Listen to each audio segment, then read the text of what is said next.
Donc, pour faire la conciliation bancaire,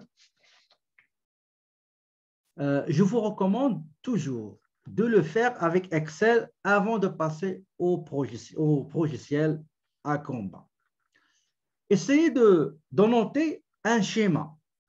Étape 1, voici ce qu'il faut faire. Juste d'étirer. Étape 2, étape 3, étape 4, 5, etc. C'est tout. La première étape, c'est d'aller dans le module comptabilité. Attendez, moi j'aime les icônes, ce sera pas long. Donc, saisie, pardon, édition, option, format des boutons. Je sélectionne toujours icône et texte. Donc, appliquer, OK. Vous allez soit vous allez côté gauche, module comptabilité, et vous allez sélectionner conciliation, ou bien en haut, là où il y a saisie, comptabilité, conciliation. D'accord? Mais tous les chemins mènent à la conciliation. Je clique sur conciliation. Je clique sur conciliation. Je sélectionne le... Attendez, attendez, ça sera pas là, une seconde. Je clique sur conciliation et vous sélectionnez. Attendez, ce sera pas long. Donc, conciliation. Vous cliquez sur la banque pour laquelle vous allez faire une conciliation. D'accord? Donc, étape 1, c'est d'aller dans le module comptabilité. Cliquez sur conciliation.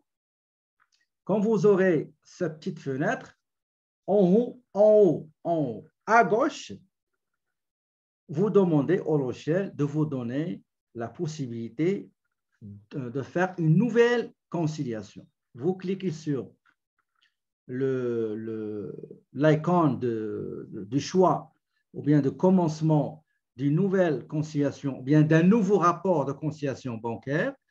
Vous sélectionnez quel est le compte à concilier, quel est le compte qui sera concerné par le rapprochement bancaire. Si jamais vous avez 3 ou 4, ici nous avons un seul, par défaut qui est 1001, et vous mettez la date de conciliation. La date de conciliation, ici on a dit, on vous demande ça le 28, hein, le 28 février.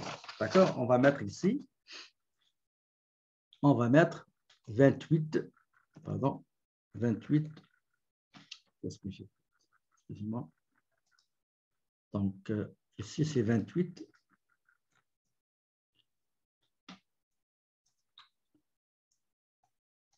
Donc, 28, 02, 18. OK? C'est ça? Oui. Et je clique sur OK. D'accord?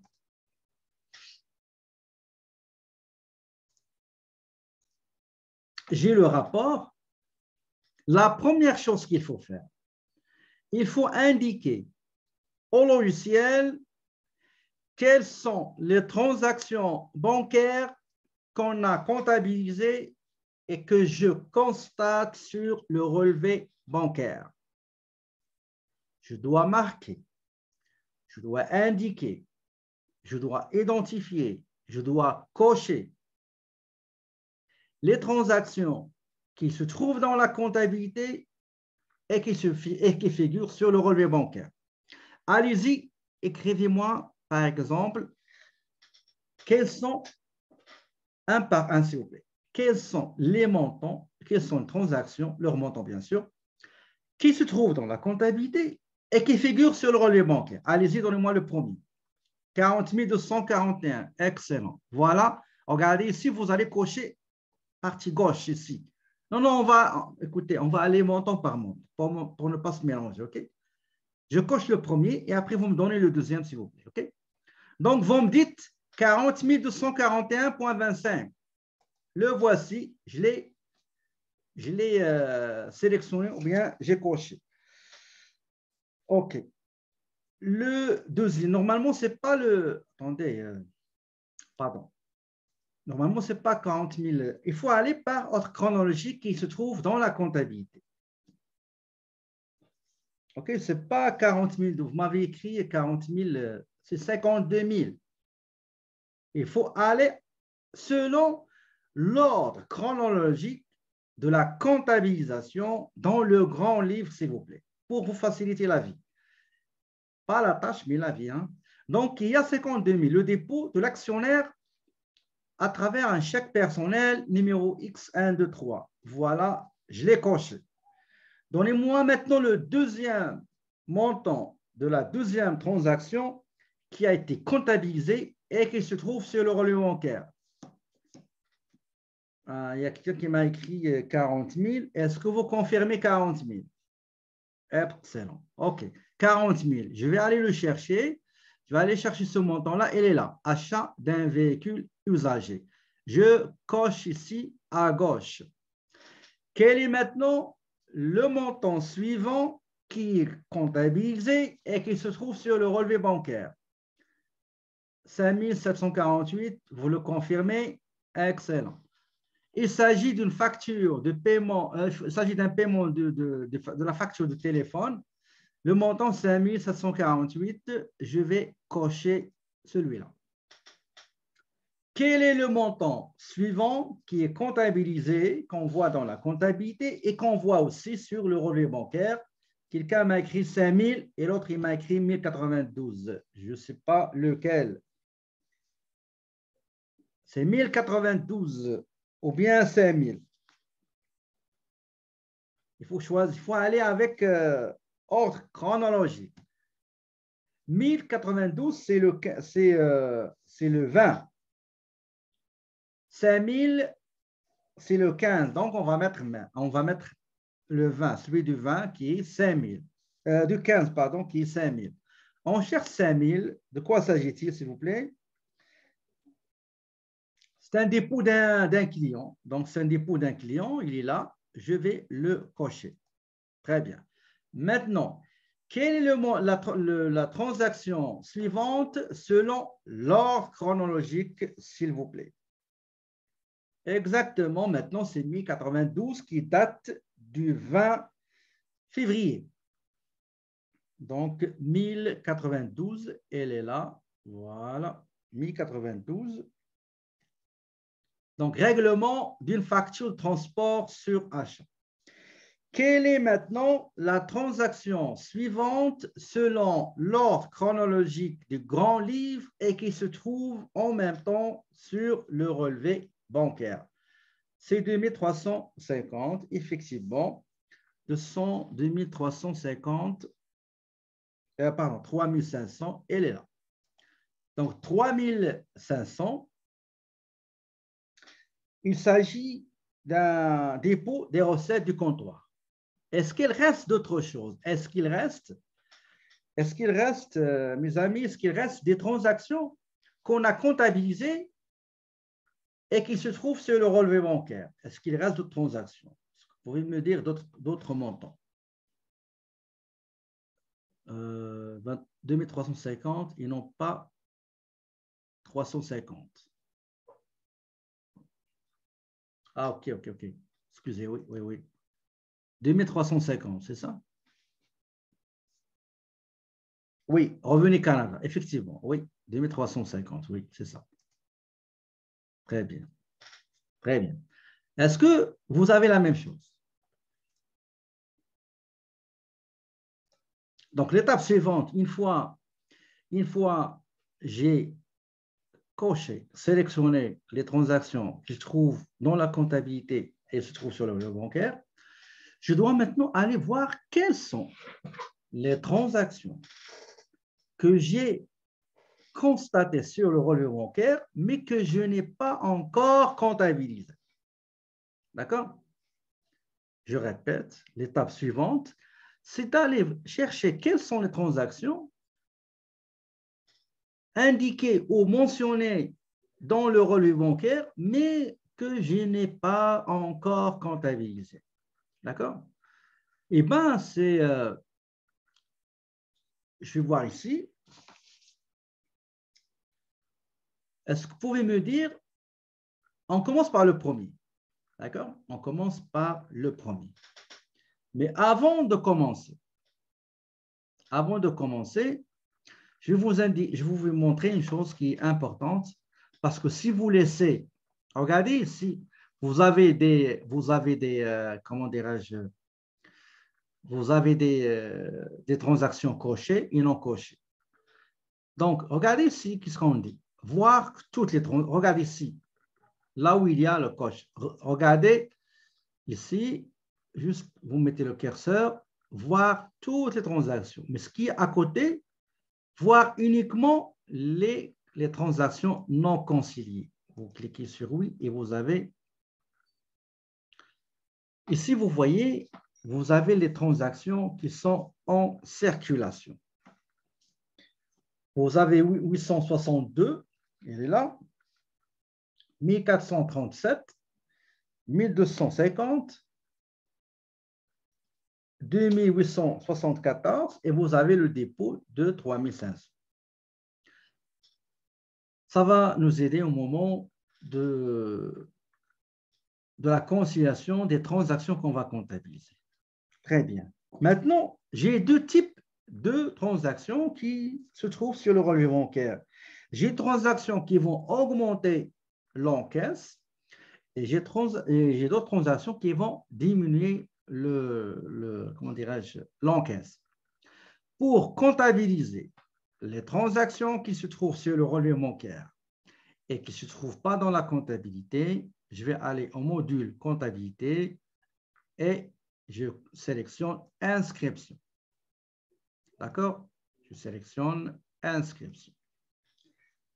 La première transaction qui figure sur le relevé bancaire, mais qui ne se trouve pas dans ma comptabilité, c'est le montant des frais et commissions. Donc, est-ce qu'il s'agit d'un type banque, dépôt ou écriture? Bien sûr, ce n'est pas un chèque, ce n'est pas dépôt, mais c'est une écriture. Je sélectionne écriture. Je saisis la date 23/02/18. Je mets une petite description frais et commission bancaire. Quel est le compte que je dois débiter, s'il vous plaît? C'est le compte 9001. Donc, 9001, pardon, 9001 tabulation. Et je mets le montant qui est 185 et je me déplace en pesant sur tabulation. Tabulation. La charge a été augmentée au débit. Maintenant, l'autre partie qui sera créditée, c'est la banque. C'est le montant qui a été prélevé de la banque et qui va diminuer le solde de ma banque. Donc, la banque, c'est 10,01 au crédit, ce montant-là, 285. Vous voyez, donc tout est manuel, donc on n'y peut rien. Une fois terminé, je clique sur enregistrer. Voilà, enregistrer.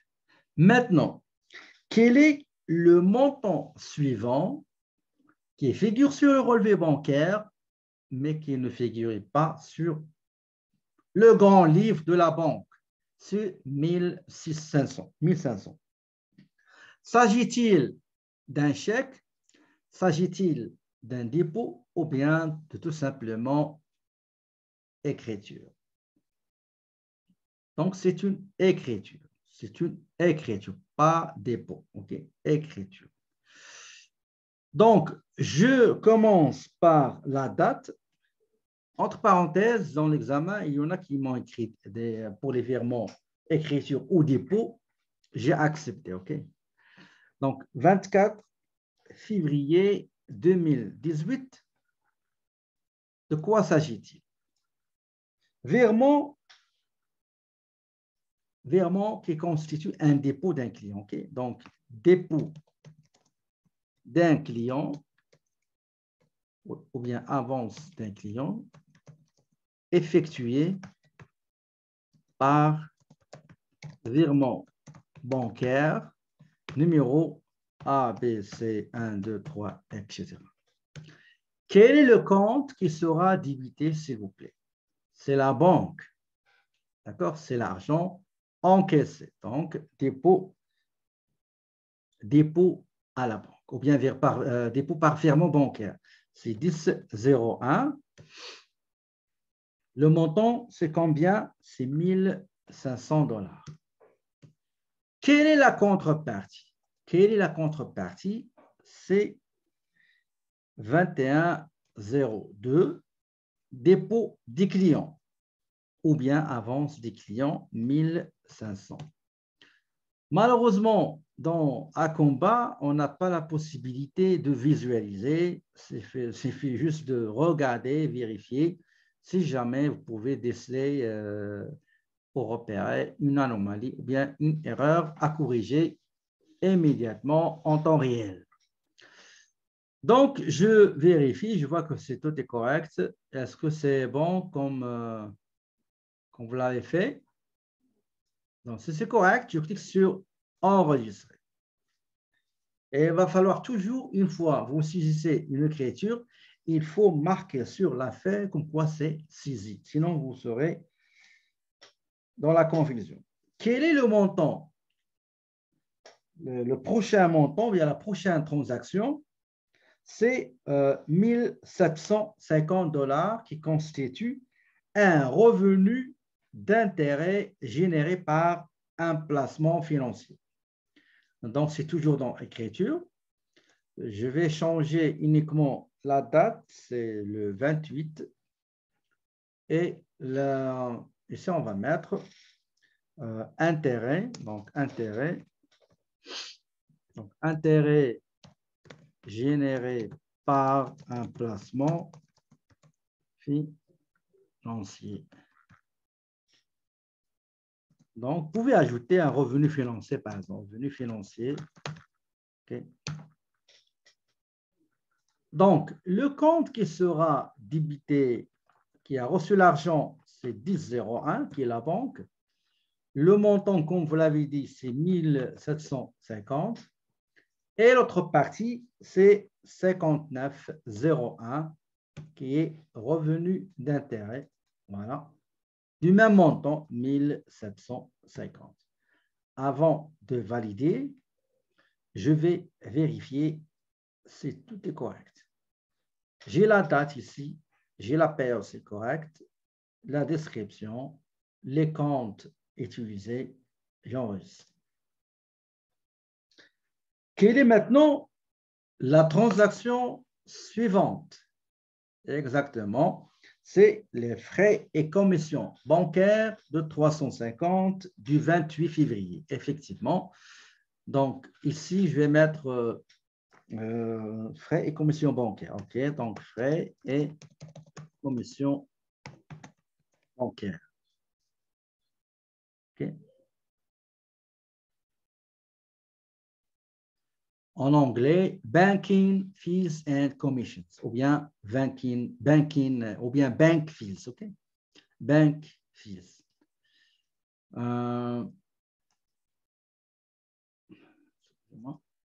Donc, le compte qui sera débité, c'est le compte qu'on a utilisé tantôt, c'est 9001. Le montant, comme vous l'avez dit, c'est 350 par le billet de crédit de compte bancaire 10, pardon, donc c'est 10,01, 350. 350. OK. Dépôt. Si vous avez un chèque déposé à la banque, c'est dépôt. Vous avez un virement, écriture. Donc, je vais vérifier est-ce que tout est correct. 350, le compte intérêt frais bancaires et j'enregistre. Très bien. Maintenant, on va passer à l'étape suivante, mais je dois être sûr que tout le monde a fini. Donc, une fois vous avez saisi les transactions qui figurent sur le relevé bancaire et qui ne sont pas comptabilisées, il va falloir retourner au rapport de la conciliation bancaire. Pourquoi, à votre avis? Pourquoi on doit retourner au rapport de la concession bancaire? Oui, Mona, c'est ça. OK. Quel est le terme qu'on a utilisé dans Sage? Au lieu de dire cocher, qu'est-ce qu'on a, parce que tout le monde m'a dit cocher. C'est vrai, cocher, mais le terme qu'on utilise, c'est quoi? Je vais tester votre mémoire. C'est quoi le terme qu'on a utilisé dans Sage? Compenser, bravo, exactement. Ouais. Normalement, compenser. Et deuxième rang, concilier et rapprocher. OK? Donc, on va retourner pour, entre guillemets, cocher. D'accord? Donc, cocher, concilier, compenser les transactions. Très bien. Selon l'ordre chronologique, quelle est la transaction qu'on doit cocher ou bien concilier?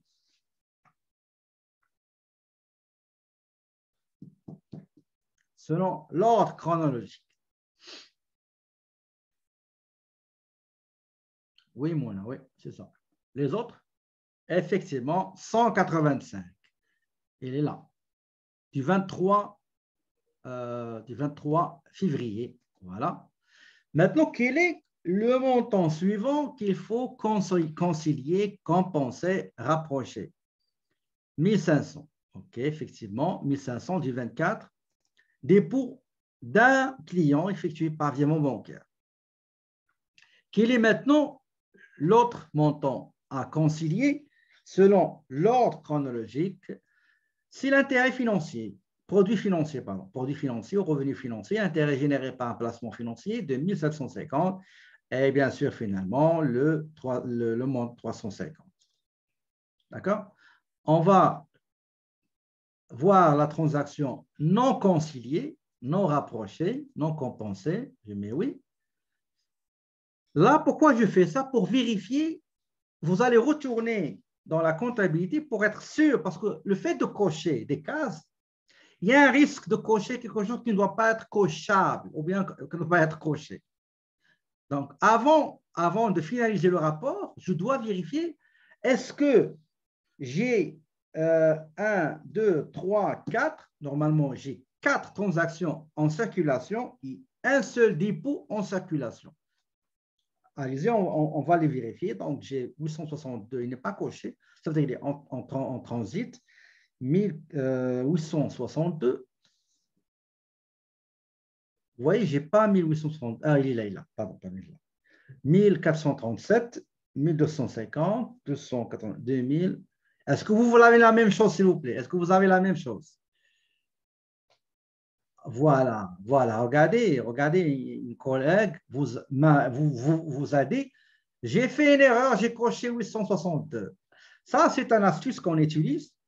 C'est une astuce, pardon, qu'on utilise pour voir est-ce qu'on est dans la bonne voie. Est-ce qu'on est dans la bonne voie? OK? Donc, est-ce que tout le monde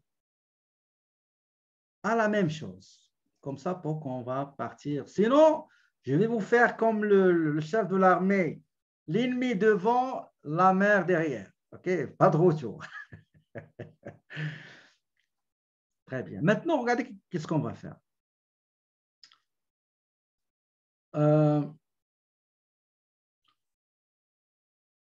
Si vous cliquez ici, vous allez voir toutes les transactions. D'accord? Maintenant, regardez vous voyez ce solde-là que vous voyez?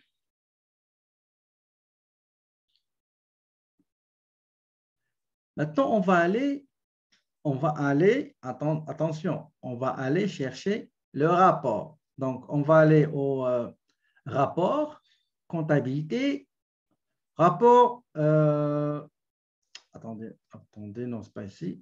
Attendez juste une seconde. Voilà, celui-là. Rapport de conciliation, je clique. Je dois saisir ici. Quel est le montant que je dois saisir ici? Je répète. Une fois que vous terminez, vous allez dans rapport. Vous voyez ça? C'est le rapport. Ce n'est pas la même chose, OK? Ça va vous donner les anciens rapports ici. Vous allez créer un nouveau rapport, mais ici, ça va générer un montant rapport. Donc, solde du relevé de compte, le solde du relevé bancaire. Le solde du relevé bancaire, quel est le montant du solde du relevé bancaire? Quel est le solde que je dois saisir? 10 282, effectivement, 10 282,74. Je vais mettre selon la date de conciliation, produire, et voilà. Vous voyez je ne sais pas ce que vous avez la même chose.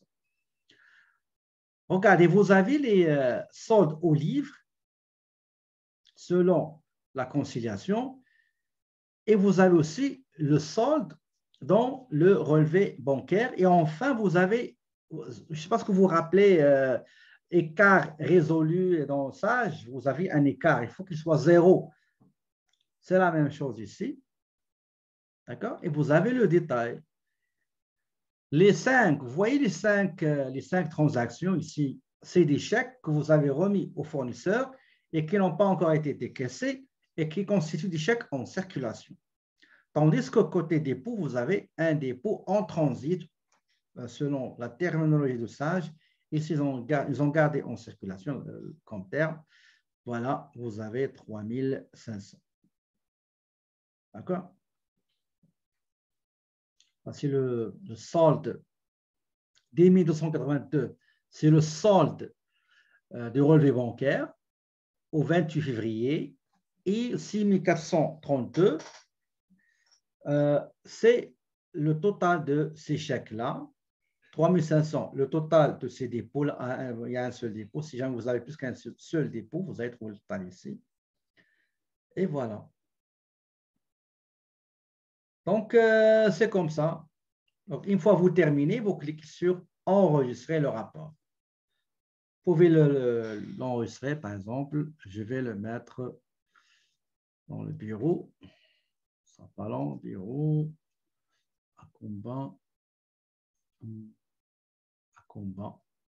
OK. Ah, je vais mettre ici 2021, 2018, pardon, 2018. Je vais mettre ici rapport de la conciliation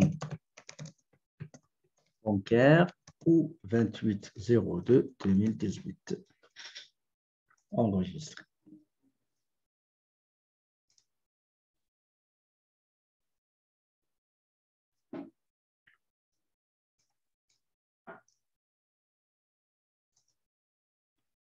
Voilà. Ça. Attendez, je vais juste le fermer.